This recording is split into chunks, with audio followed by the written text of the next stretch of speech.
যে নির্বাচনের মধ্য দিয়ে ক্ষমতায় এলো, ক্ষমতায় আসার কথাটা শোনা মাত্রই রংপুর 4 কাউরিয়া পীরগাছ আসনে পরাজিত ধানশীষের এমদাদুল হক ভরসা তার সমর্থকরা বিকালবেলা থেকেই এই হারাগাছ এলাকায় তারা তাণ্ডব শুরু করে। প্রথমে তারা আমাদের কিছু সমর্থক যারা পাইকার বাজার অতিক্রম করছিলেন, পাইকার বাজারের শেষ মাথায় ভগা মার্কেটের ওখানে আদম, মুস্তাকিম, তানজুল, সাব্বির, ভরসার পিএস সাজু, মুক্তার, এই ভরসার লোকেরা, বিএনপির কর্মীরা তারা আমাদের নেতাকর্মীদের উপরে আক্রমণ চালায়। সেই পাইকার বাজারের ভগা মার্কেটের ওখানে আমাদের শাপলাকলির কর্মী টমাস গুরুতরভাবে আহত হয়। মনির, নাসিম, শাহজুল এবং মিয়াপাড়ার একজন ছেলে, তাদেরকে গুরুতরভাবে আহত করা হয়, তাদেরকে রক্তাক্ত করা হয়। তখন বিকেল 5:15 মতো সময় বাজে, 13 তারিখ। সেই পাইকার বাজারে ভরসার পিএস সাজুর নেতৃত্বে আদম, মুস্তাকিম, তানজুল, সাব্বির এবং মুক্তার তারা এই হামলা চালায়।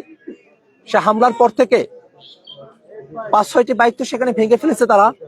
2টি বাইক আমাদের হারাগাছের প্রধান সমন্বয়কারী আরাফাত তার বাইক এবং আমাদের তার ভাইয়ের বাইক এবং আমাদের রুবায়েত ভাইয়ের ভাই রাকিব ভাই তার বাইক, এই 2টি বাইক তারা চুরি করে নিয়ে যায়।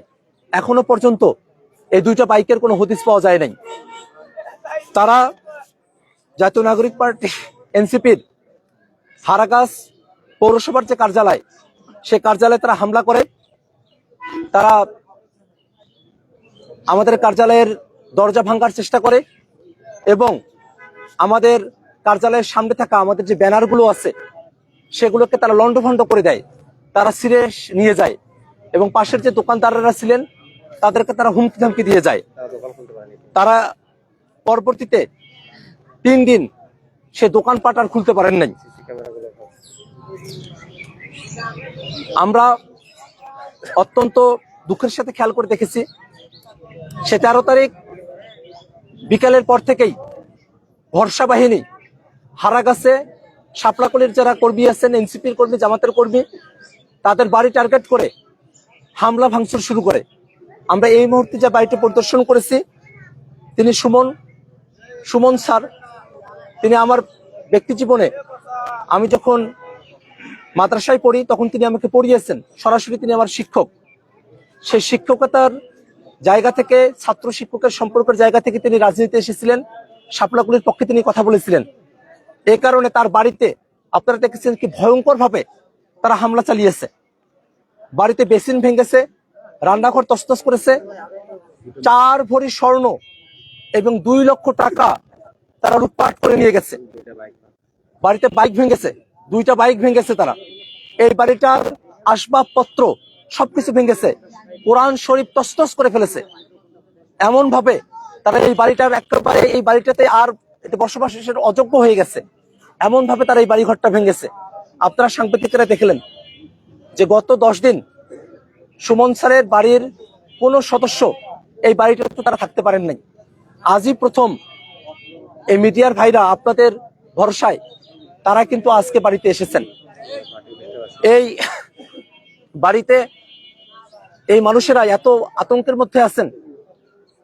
আমার এনসিপির কর্মী সুমন স্যারের মা তার ছেলের জন্য 2 চোখের পানি ফেলছেন আর বলছেন আমার হাতে তার ছেলেকে তুলে দিয়ে যে আমার ছেলেকে বাঁচান। জীবনের শঙ্কা নিয়ে এনসিপি এবং জামাতের কর্মীদেরকে হারাগাছে তাদের দিনে নিপাত করতে হচ্ছে। বেশিরভাগ কর্মী তারা আজকের আগে পর্যন্ত তারা হারাগাছে আসতেই পারেননি।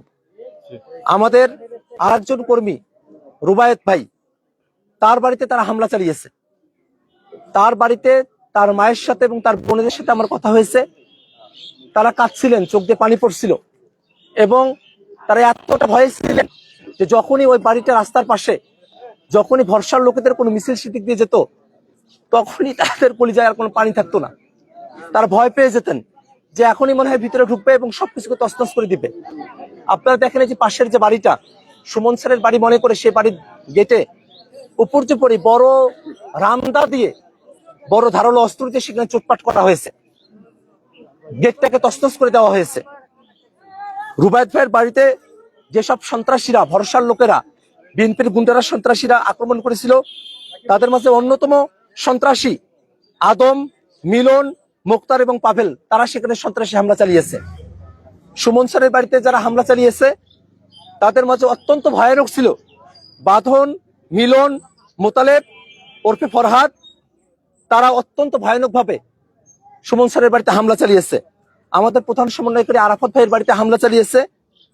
বাবুল, রজু, মোয়াজ্জেম, ফরিয়াটারির যে মোয়াজ্জেম, তারা সেখানে ভয়ানক ভাবে তারা হামলা চালিয়েছে।